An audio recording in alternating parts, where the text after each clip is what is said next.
Et si le plus grand des héros devenait le pire des monstres?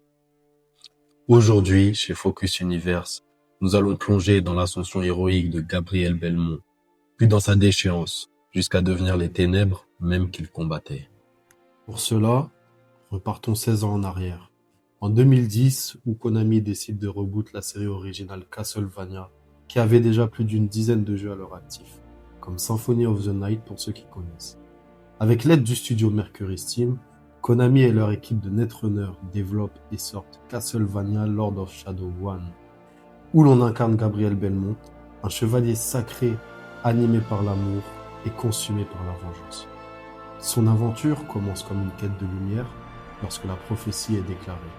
Sauver le monde des ténèbres et ramener son épouse à la vie.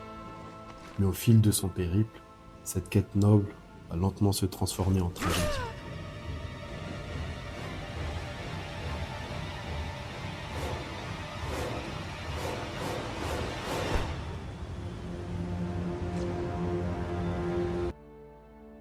Gabriel Belmont est un membre de la Confrérie de la Lumière, un ordre chargé de protéger l'humanité contre les forces surnaturelles.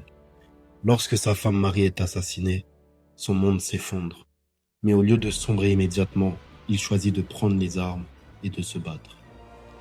Sa mission instaurée par l'ordre est simple: vaincre les seigneurs des ombres afin que l'humanité reste dans les bonnes faveurs de Dieu.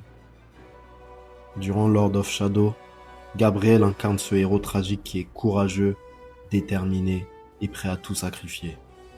Mais dès le départ, un thème s'installe. Jusqu'où peut-on aller par amour? Chaque victoire l'éloigne un peu plus de son humanité et de sa loyauté envers l'ordre.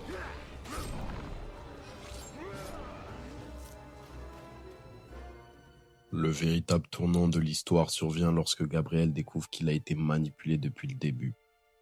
Derrière tous les événements se cache Sobek. Officiellement, il est le membre le plus ancien de la Confrérie de la Lumière et le frère d'armes de Gabriel, un allié de confiance. Mais officieusement, dans le lore de Castlevania, il est l'incarnation même de la mort. Il se fait passer pour l'ami fidèle de Gabriel afin de mieux l'influencer et le guider vers le destin qu'il avait soigneusement orchestré. Puis vient le choc ultime. Gabriel découvre que le meurtrier de sa femme n'est autre que lui-même. Sous l'effet de la manipulation de Sobek, c'est lui qui a porté le coup fatal. À cet instant, on a un Gabriel brisé, vaincu et carrément laissé pour mort, autant sur le plan physique que moral. Et pourtant, Gabriel reste l'élu, celui qui est destiné à mettre fin à l'ère des ténèbres. Et il accomplit bien la prophétie en mettant fin au règne des seigneurs des ombres. Mais au lieu d'apporter la lumière, il engendre une ère dominée par Dracula. La prophétie ne parlait pas d'un sauveur, elle parlait d'un catalyseur. À la suite du premier opus, Gabriel Belmont n'est plus le héros. Il est devenu Dracula, ou plutôt... Dare call me that. Saint Dracul. Un vampire immortel puissant, destiné à réguler les créatures de la nuit et combattre les assauts répétés de la Confrérie de la Lumière. Cette chute de Gabriel Belmont, qui est quand même assez surprenante, ne se fait pas en un instant, mais reste brutale et inévitable quand on y pense. Imaginez-vous être le soldat loyal numéro 1 qu'on envoie dans une mission suicide pour au final à la fin être jeté à la poubelle comme un vulgaire déchet. En sachant que la haute hiérarchie de la confrérie connaissait le destin de Gabriel, ils ont bien pris soin de l'annoncer à sa femme qui portait leur fils pour le préparer à terrasser son propre père, le futur prince des ténèbres. Ouais, c'est fucked up. J'en connais plus d'un qui aurait crash out.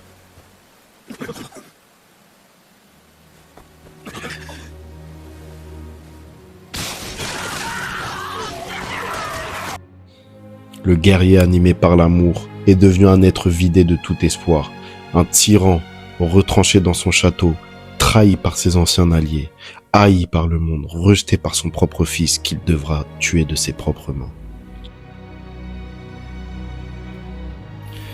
Ce qu'on peut en tirer de tout ça, c'est que Konami revisite le mythe de Dracula en lui donnant une profondeur tragique. Et si le mal absolu était né d'un amour sincère? En vrai, l'histoire de Gabriel Belmont, c'est juste l'histoire d'un homme brisé par le deuil, manipulé par ses compagnons d'armes et même par sa propre femme. Il a choisi de devenir un monstre par choix et douleur.